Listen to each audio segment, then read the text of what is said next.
The number one thing that women struggle with the most, finances. I'm on my way to see Steve Carlton, and let's see what he says about it. All right, here we are. Let's check it out. Come on in.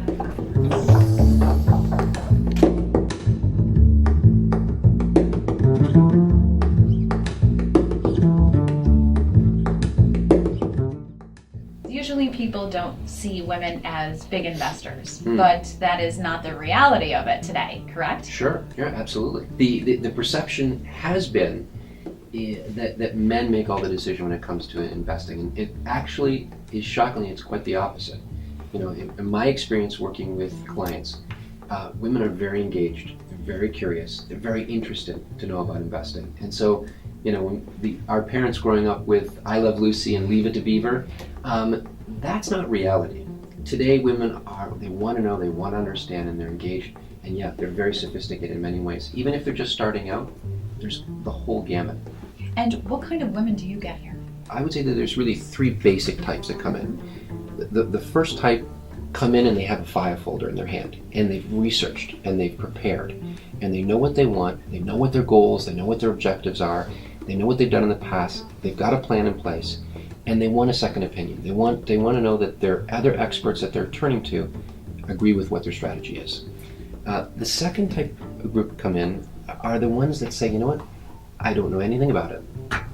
I don't know what I'm doing, and I feel like I'm going to be shy and a little embarrassed because I feel like I'm going to ask some dumb questions. And I always come back and say, you know what, my business partner says the only way to get to China is to take the first step. And so when we sit down and say, it's okay to admit we don't know anything about it. I didn't when I first started as well. And so just coming in with an open environment that we can ask all the questions. There are no dumb questions. There are no dumb questions. There really isn't, right? We need to have that. We need to know. Yes. And so the third one is my favorite. And the third one is just because it makes me smile.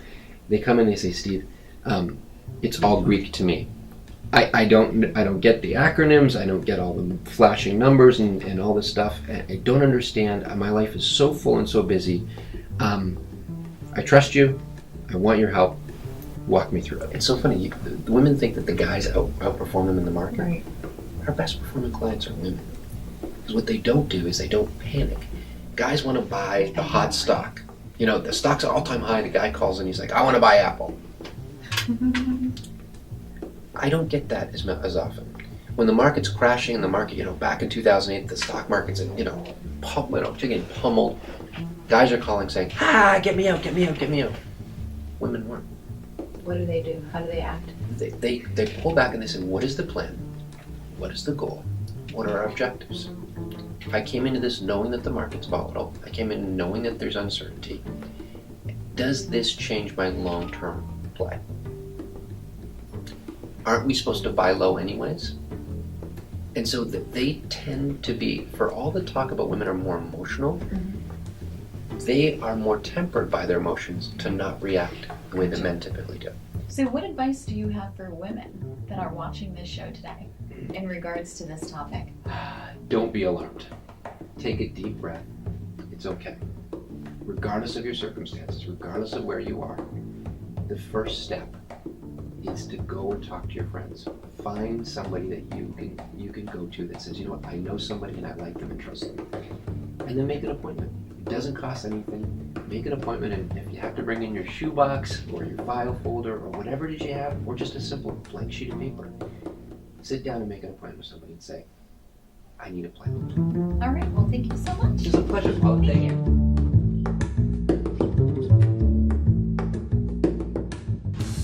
Coming up next, what to wear and what not to wear. Fashion designer Daniel Moses will talk about some fashion do's and don'ts. And terminology and language, LGBT, how to approach the topic.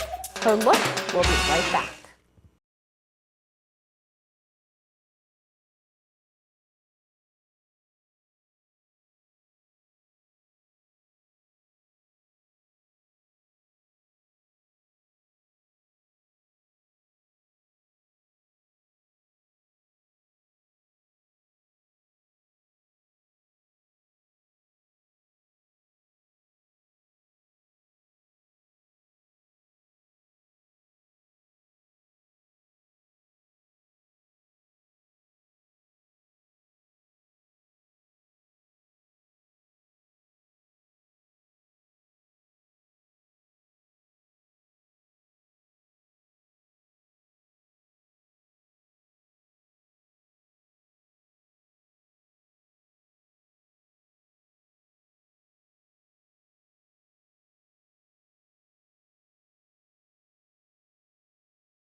I'm not going to ask him about mine today. You already tore my whole outfit apart. In the fashion world, not everything is created equal. There are some things that just don't go. Let's go talk to a fashion designer. Thank you so much for joining us today, Daniel. Thank you. So let's talk about fashion don'ts. Less is Better. better. Not too much accessory. When you put too much accessories in yourself, you are not you confusing people. Nothing flashy. I thought flashy is good though. No, flashy is not good. I think flashy is very much out. I like, as a fashion designer, I like to be simple. If you have like a dark skin, you shouldn't wear red because red doesn't complement your color very well. Unless you have a good color, the red doesn't have too much orange. I think your shirt is very much out. I think Sure is how he says. I think your shirt is really much out because I think it stayed. So this is definitely a don't. This is done. Don't. It definitely is a done. But I thought accessories are good. See, Especially when you're trying I'm to match. matching. Yeah, no, it's not good. It's not, Accessories are not good? I mean, yes, like this one had to go. Go. Had to go. You see, had to go. This and the blouse you wear, I think is very much you wanna bring attention to yourself too much, and I think when you bring that much attention, it's a huge no. And I thought I was looking great today. Yeah, like can we don't go for the shoes? The Yeah, let's go for the shoes. The shoes had to go because the shoes have to go? The shoes have to go? Yeah, because the shoes, you're just doing too much matchy, and it's like a walking Christmas tree. When you had to know your body, clothing they are not the right size. Before you go out the door, you had to look twice in the mirror. Am I looking good? Am I too offensive to the rest of the people? A dress that doesn't show too much cleavage, lots of cleavage. I mean, cleavage is good when you're in the right Setting. in the right set, in the right circle, and when you wear something stylish and beautiful, it's good to wear cleavage. But when you wear cleavage, like for example, you go into the office, go into the market, and you just like showing yourself too much, it just I find people that think it's very offensive. But it's like I say, you have to know your body when you wear something. If you wear something with circles and you know that you look good, how do you know your body? How much you know your body? That's the question. Yeah, how much you know your body? What's another don't? Don't. It doesn't, oh my God. Don't do this. Daniel is telling you, do not do this ever again. Too much makeup. Makeup, you have to be, it's like I said again, you look yourself in the mirror in the morning when you get out and you say, am I wearing too much makeup? Am my lips look too insinuate, like too red, too dark? You have to find your color. And you have to know how to apply your makeup. If you don't know how to apply your makeup, you should go to a salon where the professional will tell you how and maybe will teach you. Paula, this had to go. Next time you come over, we're gonna fix it. How about with something like this? I like that. Let's see. How about that? I like that. All right, let's see what it's going to look like. What do you think? I I think it looks beautiful. I bring all your colors, and it's a summer color. All right, let's do it. Let's do it. Let's do it. Coming up next, how assumptions about gay and lesbian people are still an everyday occurrence. And right along with me and Freddie, I'll introduce her to you. Her look will be right back.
I just finished interviewing the executive director of the Pride Center for the Capital District, and it was amazing because it was so informative.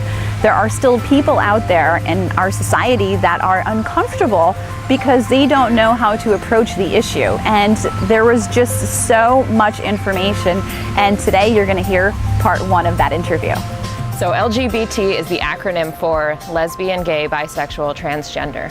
So last night I actually posted it on Facebook. I wanted to see what the audience would like to know about it. After 60 comments, I thought, oh my God, this is a great topic. Yeah. It is still controversial, and it's shocking to me because of today's society, but I used the term lesbian.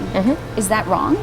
No, not at all. That's definitely the best term to be using. And terminology and language, I think with any community, but particularly with the LGBT community, is complicated. It has changed over time. It's not language that everyone is completely comfortable with and fluent in speaking.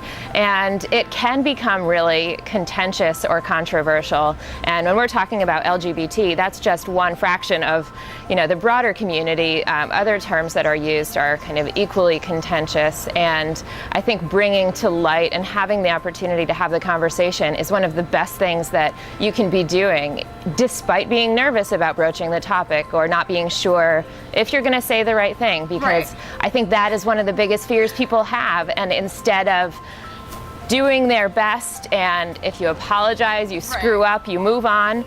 But instead of that, often there's silence around it. I am about as out as you possibly can get, professionally and personally.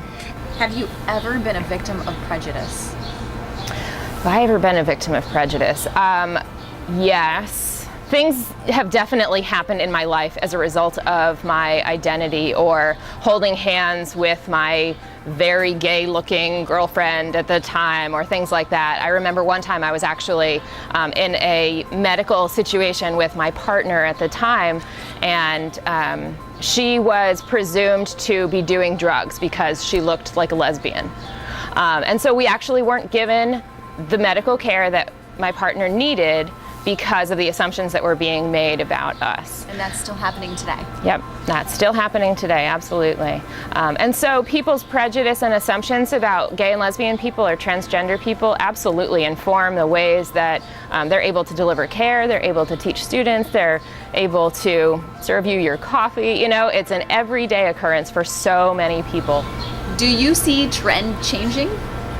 I definitely see trends changing in the community. It's really difficult to assess because there's very little data on the LGBT community that's collected in any meaningful way.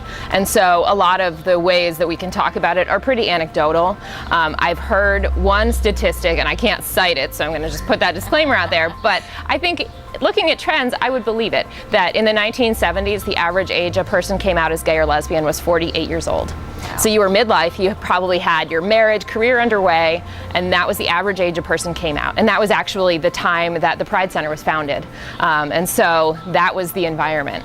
That's sad. It is sad, absolutely. It's your whole entire life, yes, basically. Absolutely. That is half of your life maybe spent denying who you are, denying your feelings.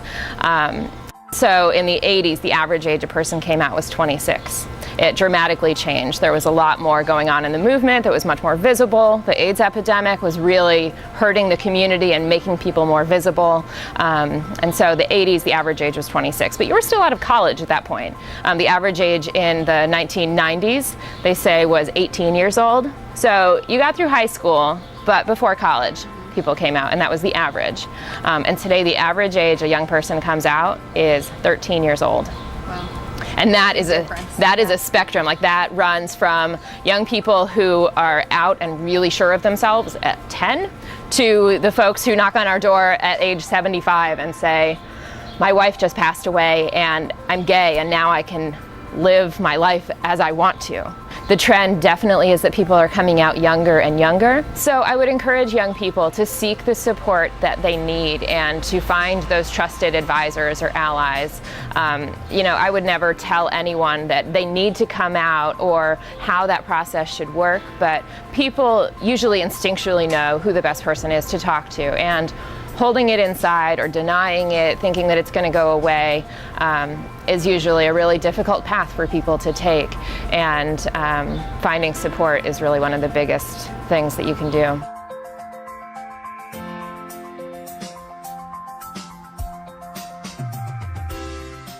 Coming up next, how to feel good, look great, and be 93. I'll tell you her secret and introduce her to you.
You're driving along the road, you get a flat tire. What do?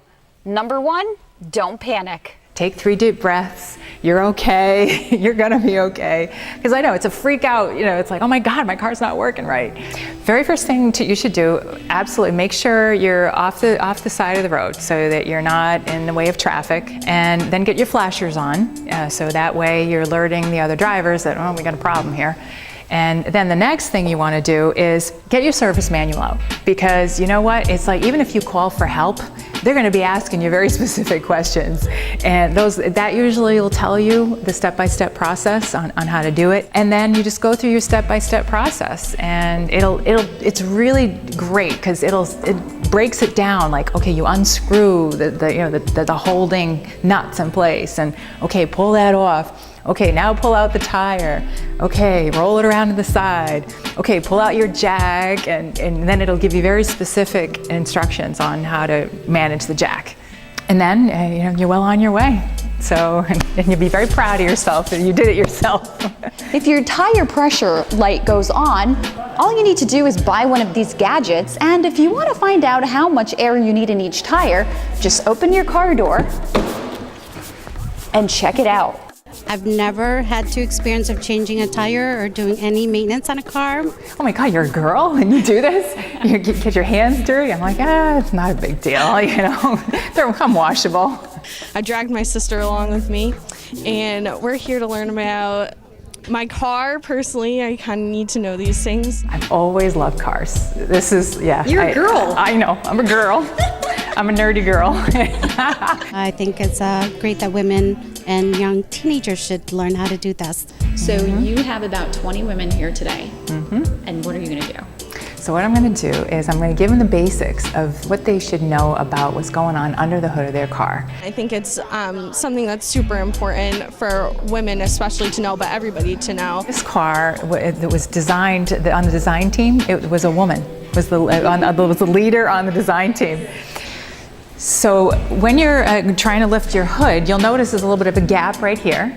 And so what you want to do is gently lift up a little bit just so you can get your fingers in. And sometimes you have to get down on eye level. It's a combination of seeing and feeling. So in this case, I'm pushing to the right with my right hand and I'm lifting up with my left hand at the same time. So what you want to do is hold up the hood with one hand, and then you want to lift up this little support bar out of its little holder, like so. And then you want to insert it into the little opening right here on the left, and then you can let it go. You don't have to worry about it crashing down on your hood while you're checking your stuff. First thing I like to check is it's a quick eyeball kind of a thing. This is your washer fluid. I see blue fluid in there. Okay, I think we're good. The second thing is your coolant. Now, generally the coolant reservoir is somewhere in the front, usually near the radiator. The other thing to take a look at is the brake fluid. Now, generally it tends to be on the back by the back of the engine here, and nice and gold color. So that's your brake fluid. And then one of the most important parts, of course, is your oil. Now, this car still has the good old-fashioned dipstick.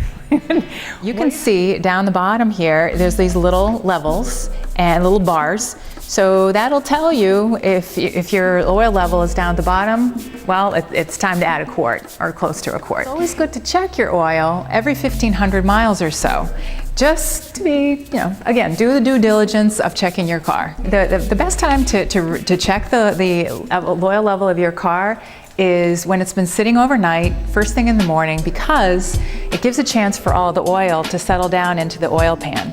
And so that way you're getting a more true read. If you want to be clean about your oil insertion methods, you can get a little a funnel, basic funnel. It's like 99 cents at the auto parts store.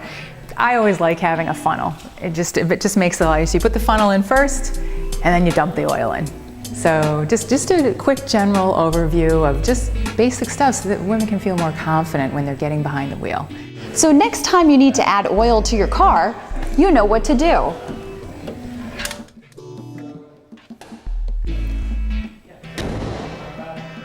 There were times I had to change the tire, and I literally was using my entire body weight to get that crowbar to make it, but I did it, so sometimes you just have to use your whole body. And I can do it in heels too? Yes, you can. Guaranteed, I've done it.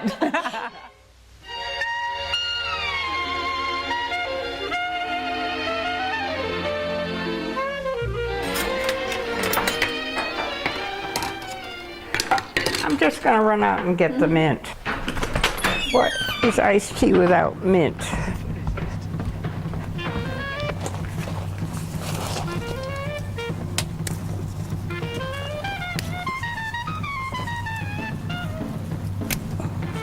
Okay, got the mint.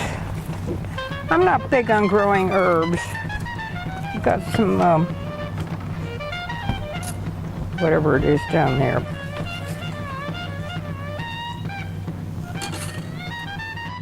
Well, it's not like entertaining used to be when, when you had all the silver out and I had little tea sandwiches for you.